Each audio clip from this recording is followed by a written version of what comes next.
We'll be reading Isaiah 55 verses 6 and 7, Sizofunda Isaiah 55 verses 6 no 7.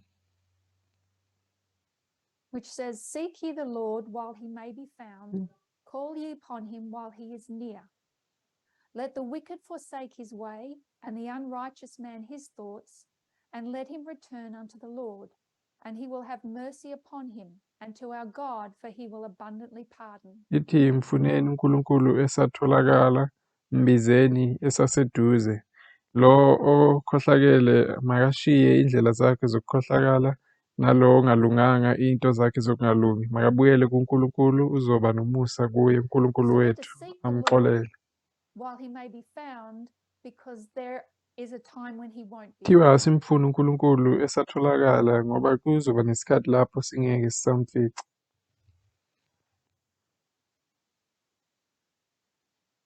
God doesn't go into hiding, uNkulunkulu-ke akazifihli, but there is a time when he won't be near. kodwa-ke sikhona isikhathi lapho angeke abe seduze. While he's near, the wicked need to forsake their ways, and the unrighteous man their thoughts. Uma-ke esaseduze kumele labo abangalunganga bashiye indlela zabo zokungalungi, nalo We know ongalunganga that ashiye imicabango to be wicked is engalunganga. to be unrighteous. Yazi-ke ukungalungi-ke ukukhohlakala. The ways that need to be forsaken Lezi ndlela lezi-ke ekumele zishiwe are the practices, ile zinto esiziphilayo, the way that you le walk, ndlela le esiyihambayo, your behavior, indlela le esiziphatha ngayo. and the thoughts that need to be forsaken by the wicked Nale micabango-ke kumele ishiwe abantu abangalunganga, are their beliefs, their faith, iy'nkolo zabo, their profession. into ebazifundisayo ebazishoyo. If we read on, God tells us in verse 8 and 9, Masiqhubeka-ke verse 8 and 9 uyasitshela uNkulunkulu. For my thoughts are not your thoughts, neither are your ways my ways, saith the Lord. Ngoba-ke imicabango yami akusiyo imicabango yakho, nendlela zami akusiyo indlela zakho, kusho We do not uNkulunkulu. think the way God thinks, we do Asicabangi, not behave the way God behaves. asicabangi njengoba uNkulunkulu ecabanga, futhi asiziphathi ngale ndlela le uNkulunkulu aziphatha ngayo. So how does God set about to help us? Manje-ke uNkulunkulu uzosiza kanjani ngalokho? For as the heavens are higher than the earth, so are my ways higher than your ways, and my thoughts than your thoughts. For as the rain cometh down, and the snow from heaven, and returneth not thither, but watereth the earth, and maketh it bring forth and bud, that it may give seed to the sower, and bread to the eater, so shall my word be that goeth forth out of my mouth. It shall not return unto me void, but it shall accomplish that which I please, and it shall prosper in the thing whereto I sent it. Njengoba-ke amazulu aphezulu kunomhlaba, nendlela zami ziphezulu kuney'ndlela zenu, nemicabango yami iphezulu kunemicabango yenu. Njengoba ngemvula uma iza, ne-snow uma siza ezulwini, singabuyi singenzanga, singanethiselanga emhlabeni, siyenze umhlaba ukuthi uqhume, ukhiphe imbewu, ulethe ukudla kulo ohlwanyelile. Nezwi lami-ke maliphuma emlonyeni wami angeke libuye lingenzanga His umsebenzi walo. beliefs, Imicabango kaNkulunkulu, iy'nkolo zikaNkulunkulu, God's iy'ndlela ways, zikaNkulunkulu, his practices izenzo zikaNkulunkulu are very high. ziphakeme kakhulu. How can we possibly attain to them? Kungenzeka kanjani ukuthi sifikelele kuzo? He sends us rain. Usithumelela kanjalo-ke imvula, He sends us doctrines, usithumelela iy'mfundiso, messages, faith, imiyalezo, inkolo, iziprofethi.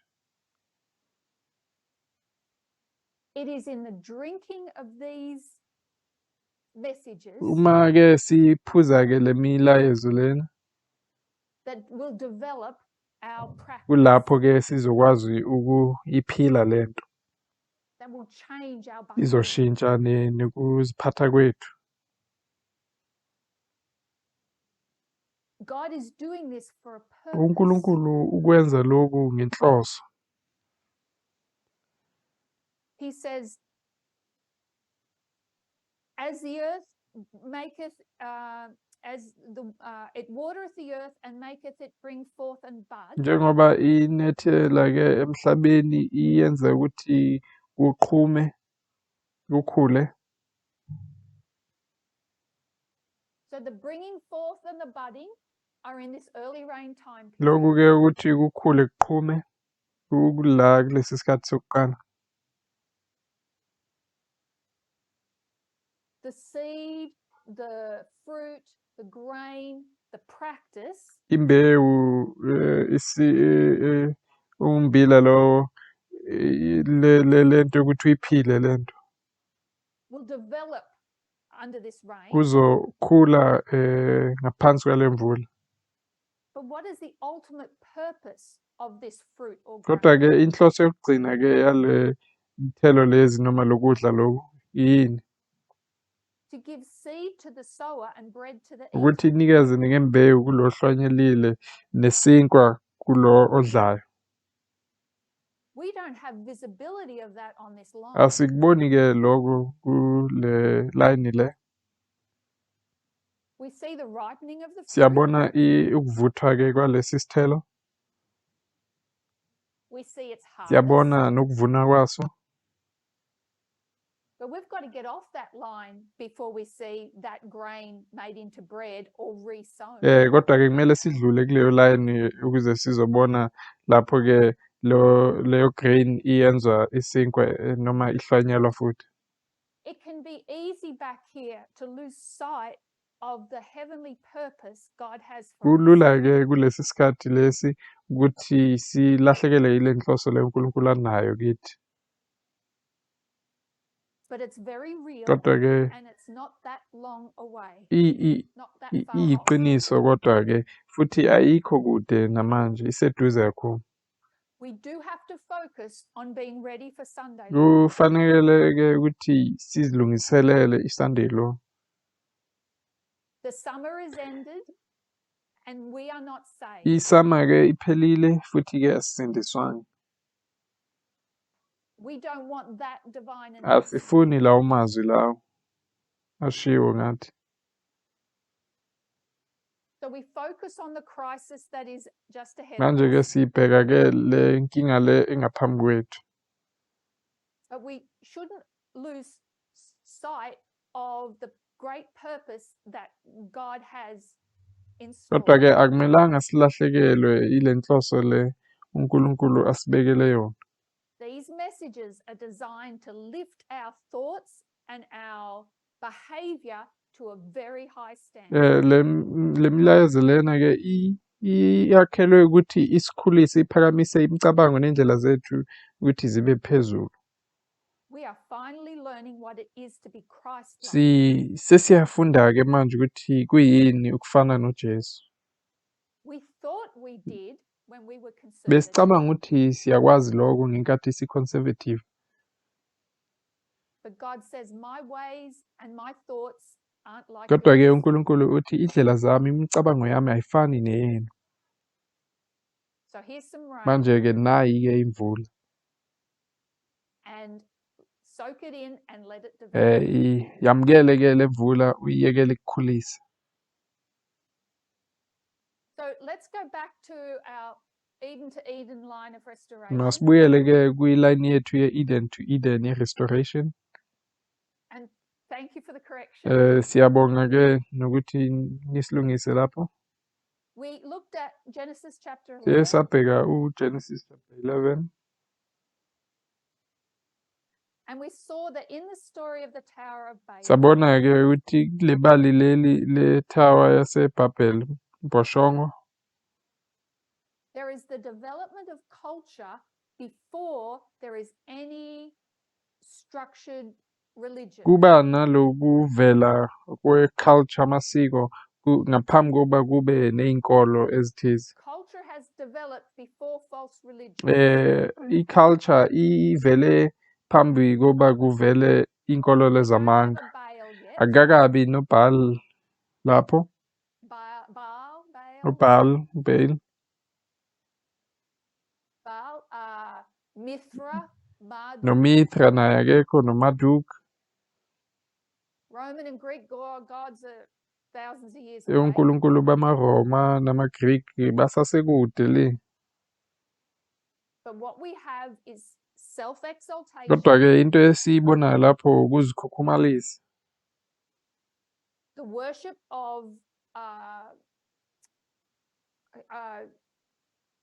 human idolatry, ukukhonza-ke iy'thixo zobuntu, abantu, and the development of different cultures that are going to have these curses as their background. nokuvela-ke kwamasiko noma ama-culture ahlukahlukene azoba naley'qalekiso Right, globally, iy'sekelo zayo across the world. mhlaba jikelele.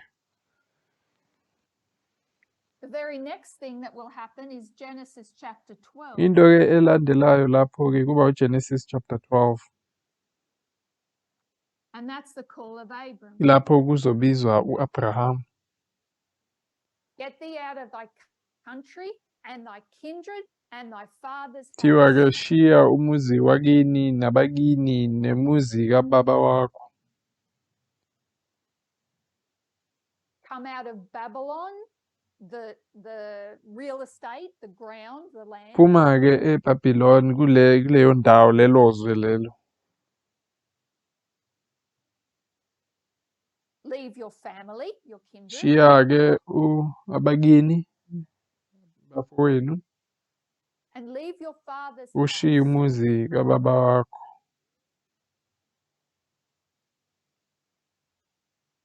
Father's house is a rather complex term. Leli gama-ke lokuthi umuzi kayise igama elijulile. We would say patrimony. Ingasho-ke sithi i-patrimony. Patrimony. What your ancestors would hold sacred. I-patrimony loku okuthandwa noma okukhonzwe abakini, Your family heritage. umlando wabakini, Your culture. i-culture noma isiko lakini. Leave your land, leave Babylon, literally, leave your family, leave your culture. Shiya-ke iBhabhiloni, shiya umndeni wakho, ushiye nesiko lakho noma i-culture yakho. And in Abraham, we're going to start to see the seeds of restoration. Ku-Abraham-ke sizoqala ukubona imbewu yokulungiselela ukubuyisela emuva. Everybody knows that all Abraham needs to create God's kingdom is his sperm. Into-ke wonke umuntu ayaziyo-ke ukuthi u-Abraham uyayidinga ukuze akhulise umbuso kaNkulunkulu, i-sperm And sakhe. God says, your thoughts aren't my Uthi-ke thoughts. uNkulunkulu, imicabango yakho akusimicabango yami.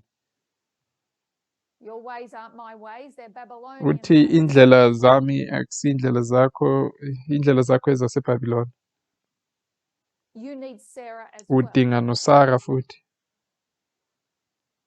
Abram's sperm, Sarah's egg. Udinga i-sperm sika-Abraham neqanda likaSara.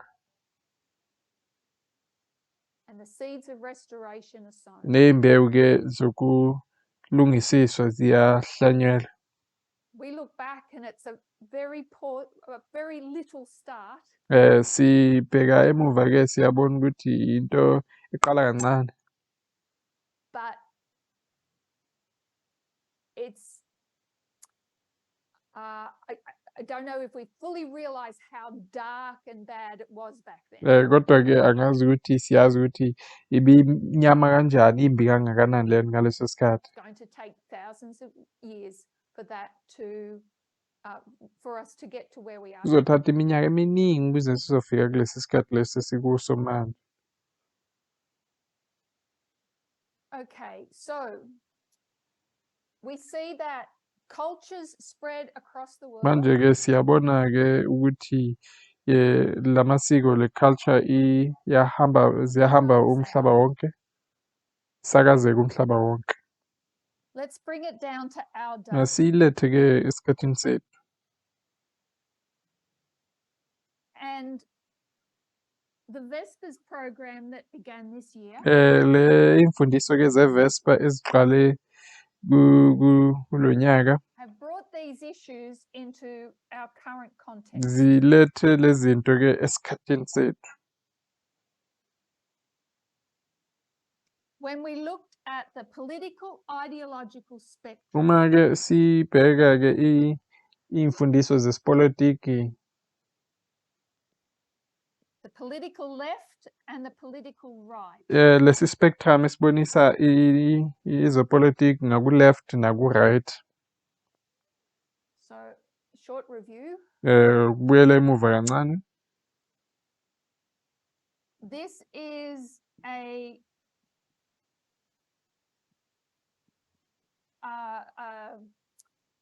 a concept that developed in the French Revolution. Le nto-ke yinto eyasungululwa kwi-French Revolution.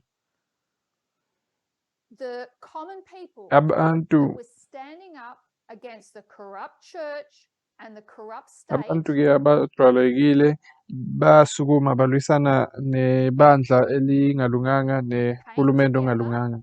Bahlangana Discuss how they were going to make life better for themselves. bakhulumisana-ke ngokuthi bazoyenza impilo ibe lula kanjani. Amongst all those people were some who were quite happy to keep the king and the church. Phakathi-ke kwalabo bantu-ke bekhona ababethi bona asinankinga thina nenkosi nebandla. They said we can fix what's already Bathi here. sizozama ukulungisa lokhu okukhona manje. They're called reactionaries. Labo-ke babizwa kuthiwa ama-reactionaries. We don't want much change. Bathi bona asifuni ukushintsha okuningi kakhulu. We want things to get better. Sifuna izinto zibe ngcono. We don't want to overturn the system that Kodwa-ke asifuni ukususa le ndlela le yokusebenza ekhona. Those people that wanted to keep the status quo stood on the right side of the moderator. Labo bantu-ke bebathi bona bafuna ukugcina izinto zinjalo bama ngakuhlangothi leli right kwalo bekaqhuba iqhuba. Those that stood on the left wanted revolution. Laba-ke abangaku-left bona bebafuna ukuphendula konke nje. A complete overturning of the current situation. Ukushintsha nje okuphelele nje kwayo yonke into ekhona. These were radical. Laba-ke bekuthiwa ama-radical. Extreme change. Bafuna ushintsho olukhulu. Radical is a very well-used word across many professions. Ligama-ke elithi radical lisetshenziswa kakhulu-ke endaweni ezihlukahlukene. Seeing we use the agricultural method a lot, let's look at agriculture. Njengoba-ke sisebenzisa i-agricultural model kakhulu, sibukeni-ke ezolimo. When the seed is germinated, Imbewu uma iqhuma, the very first development is called a radical root. into yokuqala ukuthi vele lapho-ke kwile ebizwa ukuthi i-radical root. The word radical means root. Le gama leli elithi radical lisho-ke impande. That radical root is going to anchor the plant to the ground. Leyo mpande-ke yiyo ezoyenza ukuthi le sitshalo sihlale emhlabathini. Sometimes that radical root turns into a tap. Ngezinye iy'nkathi-ke Like a carrot. leyo radical root leyo mpande leyo iba i-tap root njenge-carrot mhlambe. And sometimes it just develops other roots off the radical. Ngezinye iy'nkathi-ke kuphuma ezinye iy'mpande kuyo leyo radical. But radical is it means root. Kodwa-ke lelo gama elithi radical lisho ukuthi impande. So in medical terms, if you consider a radical mastectomy. Uma sikhuluma-ke ngeze-medicine, uma sikhuluma nge-radical mastectomy, If a woman or a man has breast cancer, mhlambe-ke umuntu wesilisa noma wesifazane une-breast cancer, a A radical mastectomy is when they not only take the breast, I-radical mastectomy akusiphela nje uma bethatha besusa ibele, but they will take the lymph tissue, bazothatha ne-lymph tissue and a muscle tissue that connects the breast to the rib cage. bathathe ne-muscle tissue ehlanganisa ibele ne-rib cage, They take everything bathatha nje konke because they want to root out that disease, ngoba bafuna ukuyikhipha ngey'mpande leso sifo leso, which is what the revolutionaries wanted to do back in the late 1700s. iloko-ke bekufunwa yilaba bama-revolutionary-ke ngaleso sikhathi leso. Root out the disease of a corrupt king and a corrupt church. Bafuna ukukhipha iy'mpande zale corrupt king Back with ne-corrupt church. hysterectomies, same thing. They take everything. I-radical mastectomy-ke injalo nayo ikhipha konke. So when you're radical, you have to recognize the problem Uma-ke u-radical kumele uyibone inkinga and understand that the only solution is to completely remove that problem. bese-ke ubone ukuthi isambululo nje ukuthi uyisuse yonke leyo nkinga. When you weed the ground, you pull the whole root up. Uma-ke ukhipha-ke ukhula ukhipha konke nje lempande.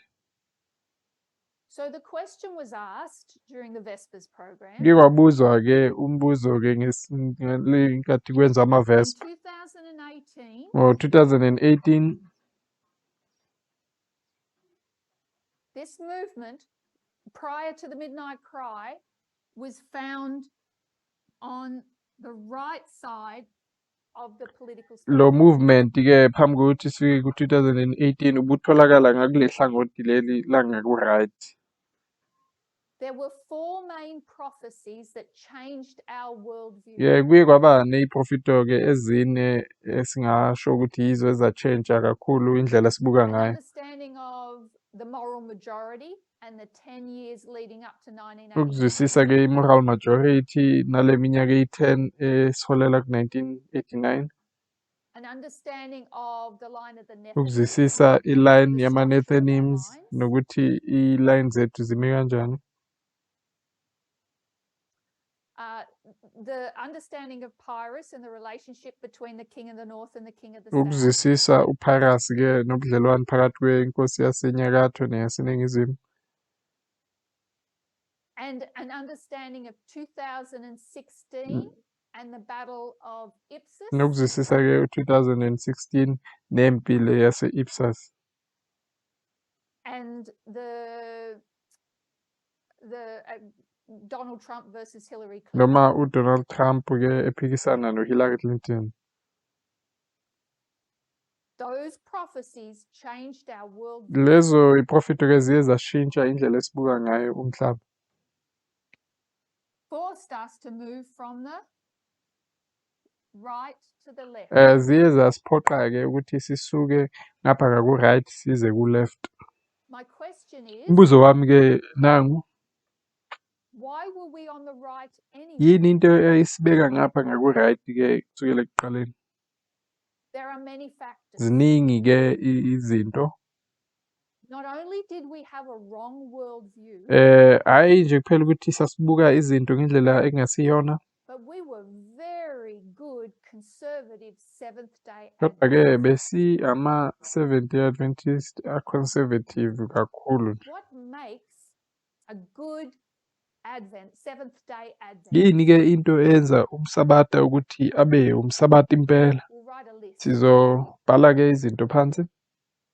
We keep the Sabbath. Sigcina isabata, We pay tithes. sikhokha okweshumi, We're health reformers. siyabantu-ke abadla ukudla oku-healthy, We're dress reformers. siyabantu abagqoka ngendlela ethize.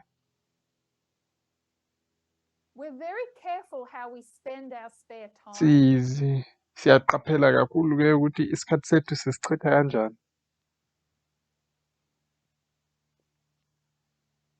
and also where we live, Futhi nokuthi sihlala endaweni ezinjani, country living. i-country living.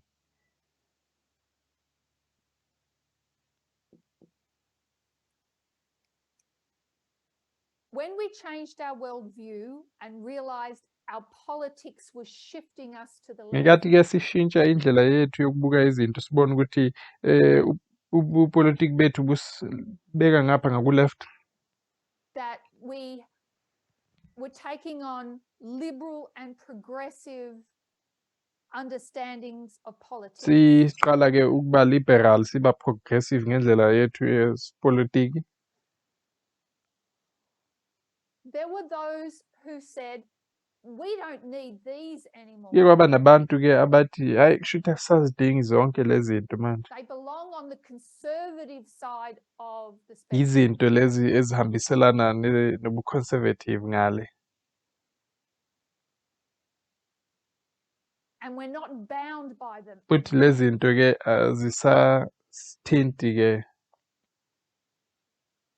These are our standards. Lezi-ke izinto imithetho yethu. And what we needed to do was bring them over to the left with Into-ke us. bekumele siyenze ukuthi sizithathe sihambe nazo ngapha ngaku-left. We needed to see them as God sees Bekumele them sizibone and practice them as He would have us. ngayo le ndlela uNkulunkulu azibona ngayo bese siziphile ngale ndlela le uNkulunkulu aziphila ngayo.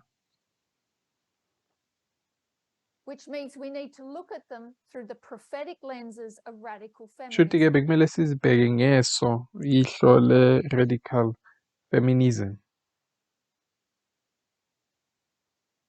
So let's consider the Sabbath. Asike sibhekisise mhlambe-ke isabatha. No longer on the seventh day is the pulpit the dominion of a man.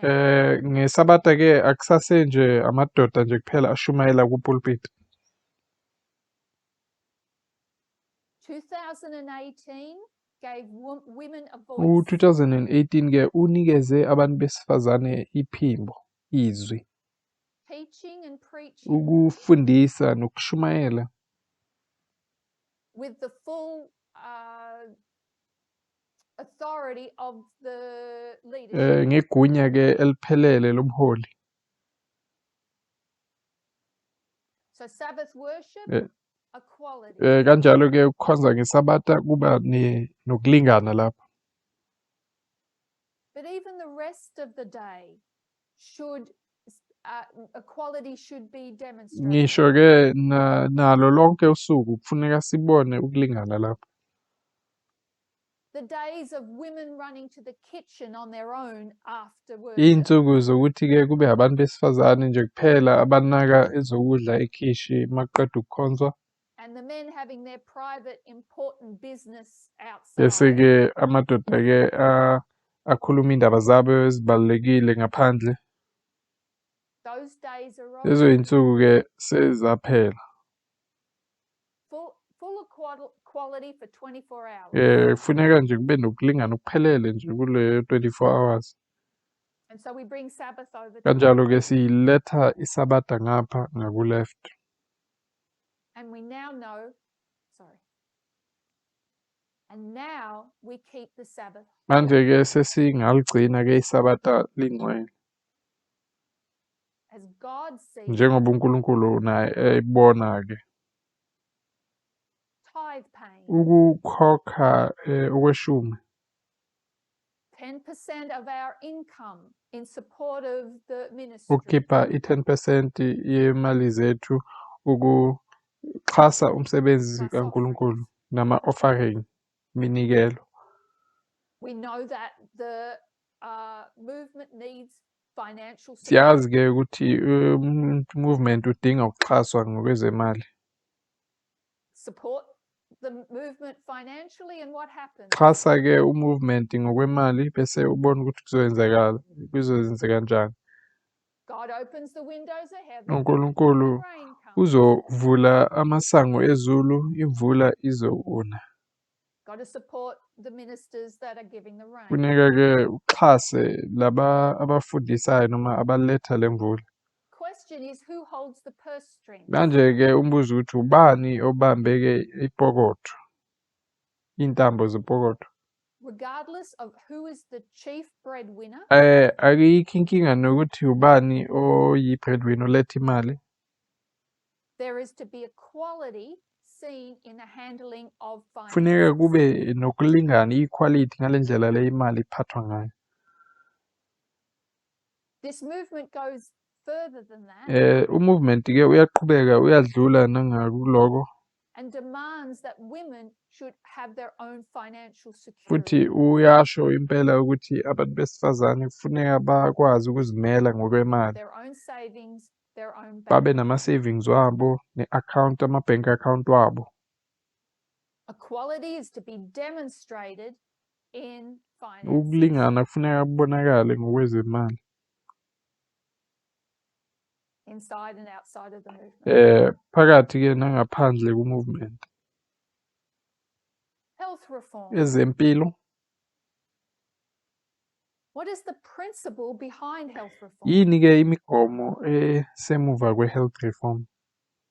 It is that our bodies are temples of the Holy Yilokhu Spirit. ukuthi imizimba yethu amatempele omoya ongcwele. Don't profane them, don't defile them. Ungayingcolisi, ungayenzi nje into engalunganga.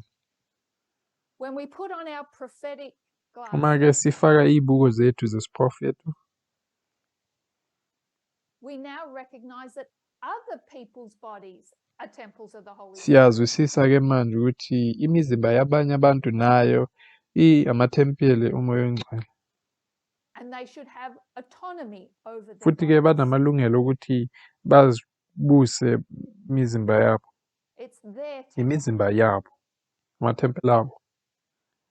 And so in a marriage relationship, Manje-ke emshadweni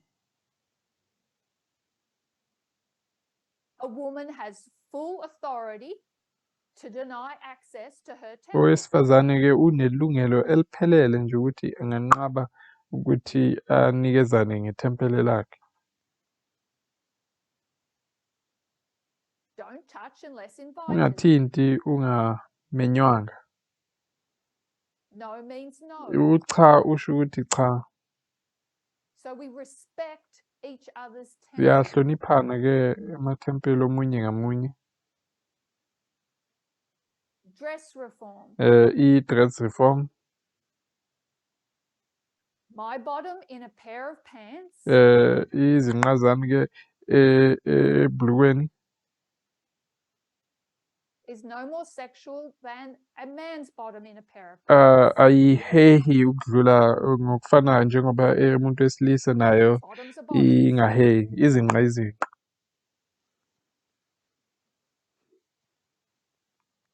And if I can't wear tight, revealing clothes, then a man can't wear tight, revealing Uma clothes. mina-ke ngingakwazi ukuthi ngigqoke iy'ngubo ezingimpintshayo, kusho ukuthi nowesilisa naye akumelanga agqoke iy'ngubo ezimpintshayo. Our standards still apply, Imigomo yethu isasekhona, but we are no longer constrained by social kodwa-ke norms, manje asisaqhutshwi indlela zomhlaba. either slaves to worldly fashions or slaves to conservative fashions. Mhlambe-ke ukugqilazwa izinto zomhlaba noma izinto zobu-conservative, ama-fashion obu-conservative nomhlaba. Amusements. Indlela-ke yokuqhuba isikhathi, With our prophetic glasses on, we look for things such as sexism and misogyny. ngey'buko zethu zesiprofethi sibheka izinto ezifana ne-sexism ne-misogyny, ucwasa ngokobulili. Whether it's music or movies, Mhlambe-ke umculo noma ama-movie. but as 2014 brings out, Kodwa-ke njengoba u-2014 gaming is one esibonisa of the most sexist forms of amusement that is being played today. ukudlala-ke ama-game kuyenye yezinto ezi-sexist kakhulu ezenziwayo abantu abaqhube isikhathi ngazo. So between gaming and pornography, izinto-ke ezifana nokudlala ama-game nokubuka the i-pornography, exploitation of women's bodies, ukuhlukunyezwa kwemizimba yabantu and an besifazane, insight into what God really hates. uzobona-ke lapho izinto uNkulunkulu azizondayo. When we were over here on the right, Ngenkathi sila ngaku-right, we thought we knew why God hated certain amusements, besicabanga ukuthi siyazi ukuthi kungani uNkulunkulu engazithandi lezi zinto, certain dress codes, engathandi and health indlela practices. ezithize zokugqoka noma indlela ezithize zokuziphatha ngokwezempilo. But we were wrong in what we saw as bad about them. Kodwa-ke besenze iphutha ngokuthi kungani lezi zinto zimbi. And God has sent us rain to correct our Manje-ke uNkulunkulu ithumela imvula ukuthi izolungisa leyo micabango yethu. country living, Ukuphila-ke kwi-country, taking your wife to a remote area, ukuthatha-ke unkosikazi wakho niye endaweni kude le.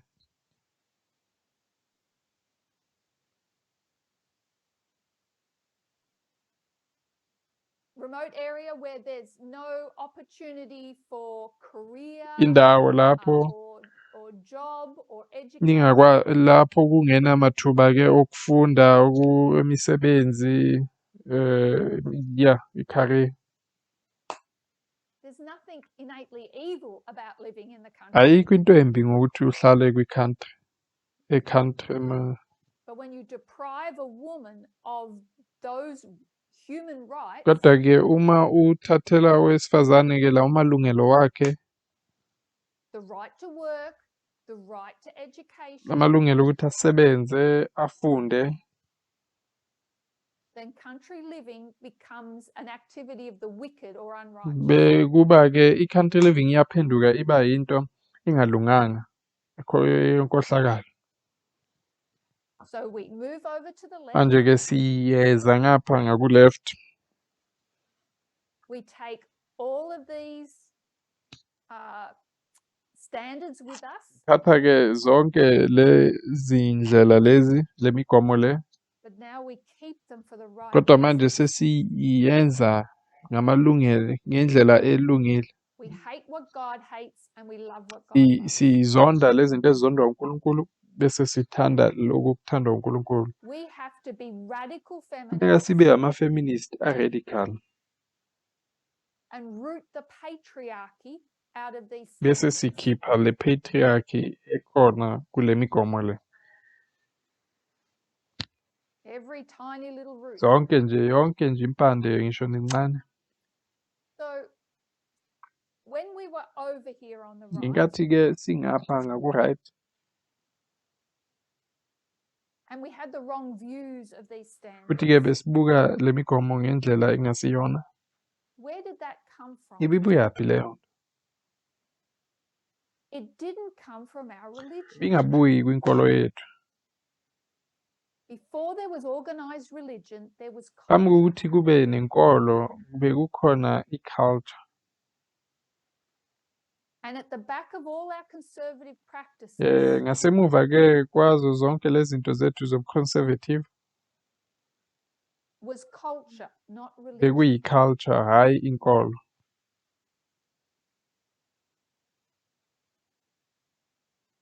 Okay, so we bring these standards to the right. Manje-ke siletha le migomo ngapha ngaku-right,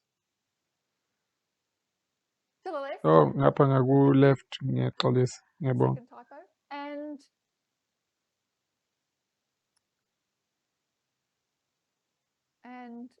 And when we do that, Uma-ke sizokwenza lokho, there is now no striking contradiction between our faith and our practice. angeke kube nokuziphikisana phakathi kwaloko esikushoyo naloko esikwenzayo noma esikuphilayo. The seal of God can only be placed on somebody whose practice is in line with radical feminism. Iphawu likaNkulunkulu-ke likwazi nje ukuthi lingabekwa kumuntu kuphela ohambiselana ne-radical feminism. There are probably other things we could list here, zikhona mhlambe ke nezinye izinto esingazibeka lapho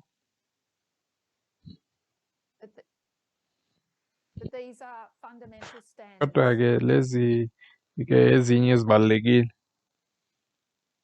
If our practice is of a conservative patriarchal Uma ke mindset, indlela yethu yokuziphatha iyindlela yobu-conservative futhi e-patriarchal busa kwabesilisa, that is the result of hanging on to our culture leyo nto ke iyobe yenzeka ngoba sibambelele kwi-culture yethu and will end with receiving the mark of the futhi beast. ekugcineni ke siyogcina ngokuthola iphawu lesilo.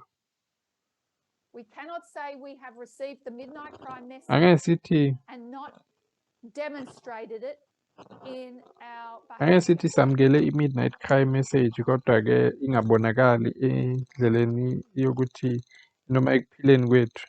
So it's culture that has impacted our standards, not our religion. I-culture ke ebangele ukuthi kube kanje kumigomo yethu, hhayi i-religion noma ezenkolo. Okay.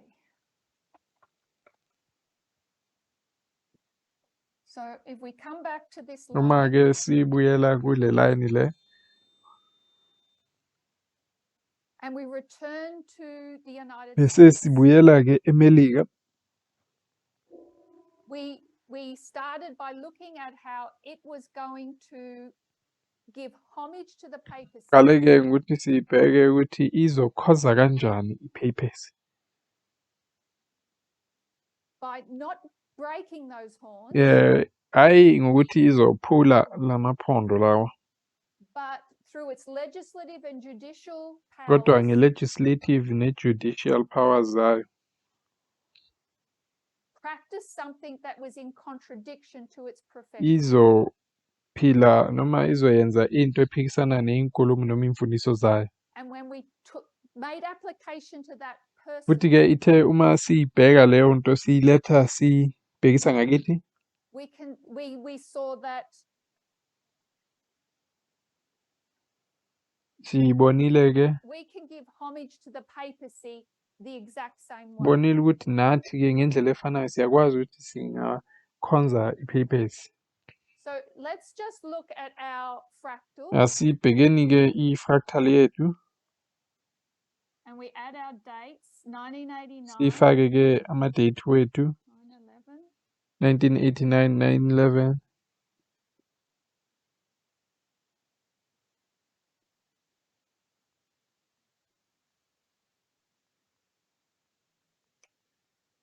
So the line of the priests is I-line finished. ke yamapristi iyaphela. 2021 is a waymark of the second advent. Ku-2021 i-waymark yokubuya kwesibili kaJesu. What happens at the second advent? Kwenzakalani ke uJesu mayebuya kwesibili? If we go down and look at the real second advent, Uma sibheka i-second advent ukubuya kwesibili kaJesu kwamampela, and we read passages like Matthew 24, sifunda ke ibicaphuna ezifana nabo Matthew 24 where Christ takes us chronologically, a chronological walk through history and lapho prophecy. ke uKristu ke esidlulisa emlandweni womlando noprofeta. He takes us right down to the second advent. Yasithatha ke sibuyisele emuva kwi-second advent. And he gives the illustration of two women in a field. Uyenza umfanekiso ke wabantu besifazane ababili emasimini. They're in the same field. Basemasimini afanayo. One is taken. Omunye uyathathwa. That means taken to himself. Uthathelwa kuye ke. He's taken Kushuthi that uye person. omthathayo. The other is left or left aside. Omunye uyashiwa yena, ushiywa lapho. The idea is of rejection. Kushuthi ke uyalahlwa. Then he repeats it. Bese ke uyayiphinda futhi. Two women at a grinding. Abantu besifazane ababili abagayayo. One is taken, one is Omunye left. uyathathwa, omunye uyashiwa. Here we are, the second advent last year, 2021. Yithi ke laba siku second kubuya kwesibili kaJesu ngo-2021. And we we see that that is, in a spiritual sense, what has been Siyabona happening. ukuthi ngomoya yiko lokhu kwenzeka. Two people in the same field, in the same Zulu Abantu room, ababili abasemasimini afanayo abasegumbini elilodwa leZoom. one taken, one Omunye left. athathwa, omunye uyashiywa. No longer do you have to physically leave the movement. Akusadingeki manje ukuthi ushiye movement ngokwenyama. You can give lie to your profession and still stay in the movement. Ungakwazi ukuthi uphikise lokhu okushoyo usase ku-movement khona la. I think one of the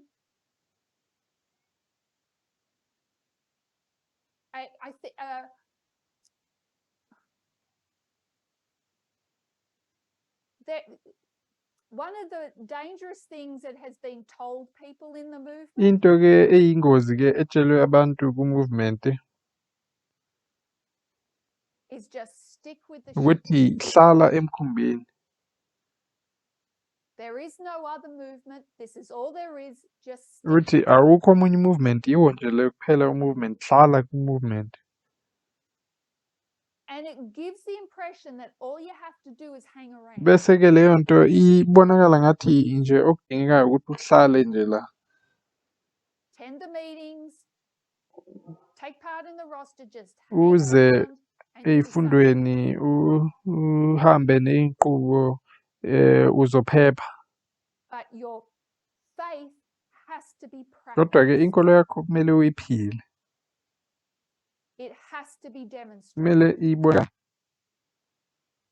There is no assurance in salvation in just hanging around. Ayikho insindiso uma uhlezi nje kuphela nje ukhona nje.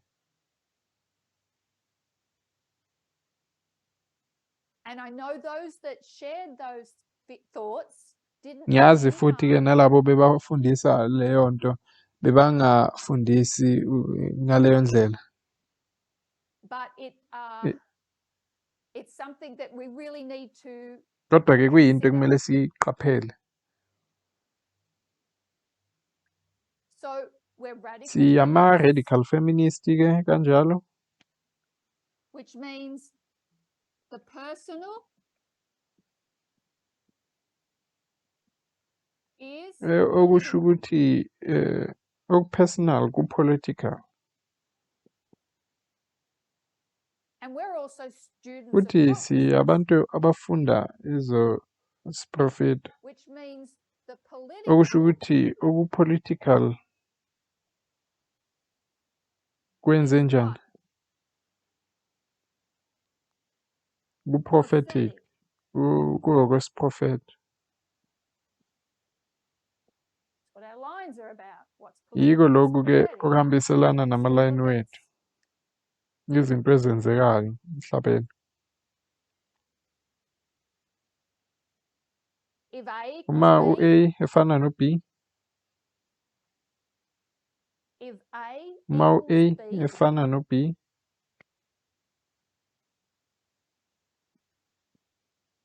and futhi ke B no-B efana equals no-C, C,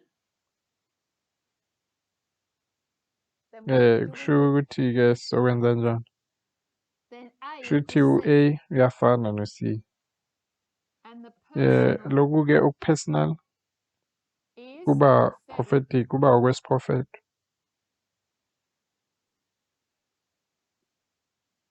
And we know Futhi ke that. siyakwazi lo.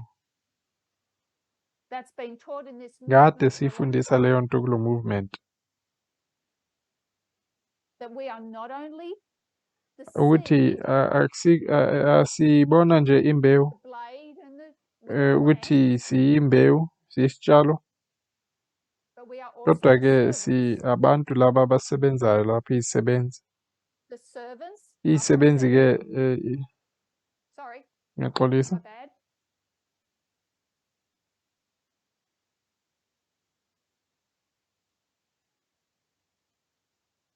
The servants are observing external events are observing Ey'sebenzi-ke waymarks. ziyakubona lokhu zikubhekile zibheke lama-waymark.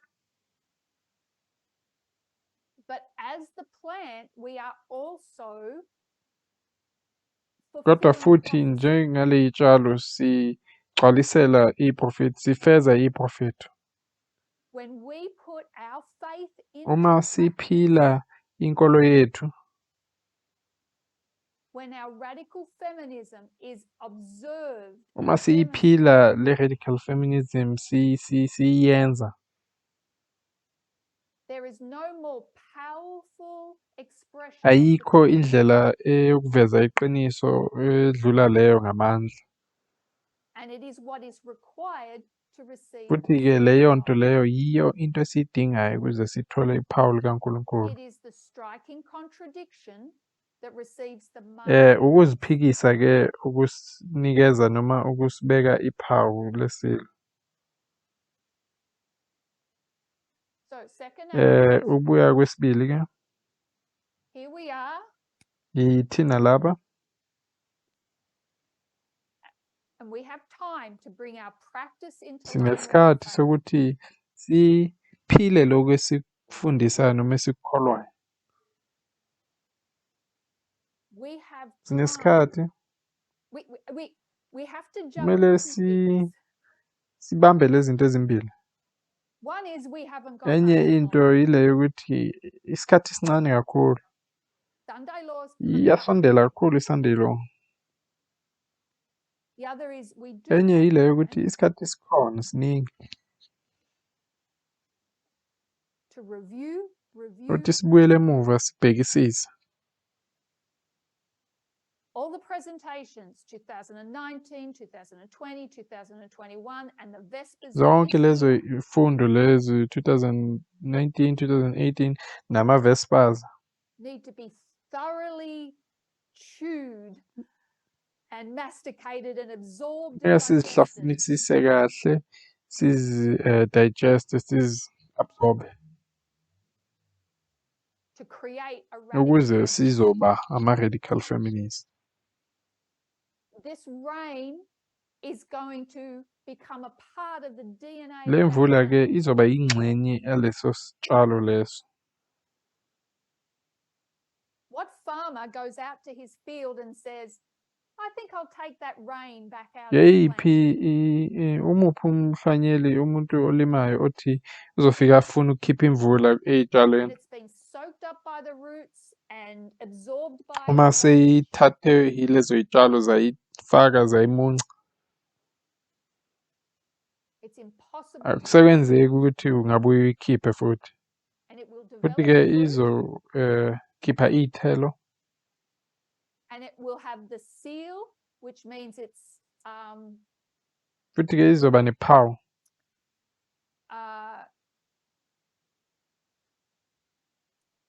I'll tell you what it is. Ngizonitshela ukuthi iyoba njani.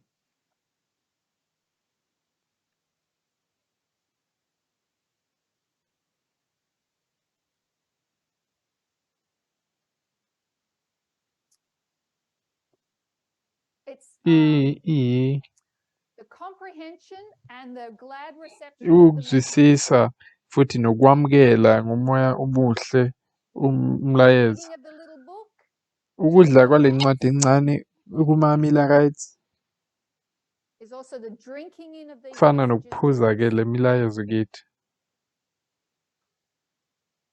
They all connect back to those books of Daniel and Konke Revelation. kusibuyisela emuva kwincwadi kaDaniel neka-Revelation. So on that note, that's where we'll Ngalawo finish. mazwi-ke sizophelela lapho. We want to be the woman that is taken here, not the Sifuna woman ukuba that is yilo left. wesifazane othathwayo la, hhayi lo oshiwayo. And that will depend on whether our practice is in line with Futhi our lokhu-ke faith. kuzoya ngokuthi inkolo yethu iyahambiselana na nempilo yethu. Sizokhuleka-ke.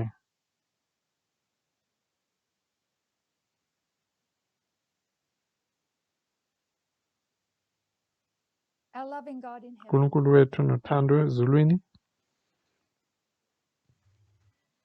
we are excited to be living in these days. Siyajabulela kakhulu ukuthi siphile kulesi sikhathi. The great privilege of our Lesi calling. sibusiso esikhulu sokuthi sibizwe ngale ndlela. And yet we are also Kodwa futhi-ke uNkulunkulu siyasaba. But we have not thought the way you have thought or behaved the way you Ukuthi uNkulunkulu asiziphathanga ngale ndlela le wena uziphatha ngayo noma ocabanga ngayo ufuna ukuthi sicabange ngayo. The light of the midnight cry has opened Le our khanya eyes. kwe-midnight cry kusivule amehlo. Enable us to keep drinking in this Sisize-ke ukuthi siqhubeke siphuze le mvula le. We will not be satisfied until we awake. Angeke uNkulunkulu sineliseke size sibe nomfanekiso wakho.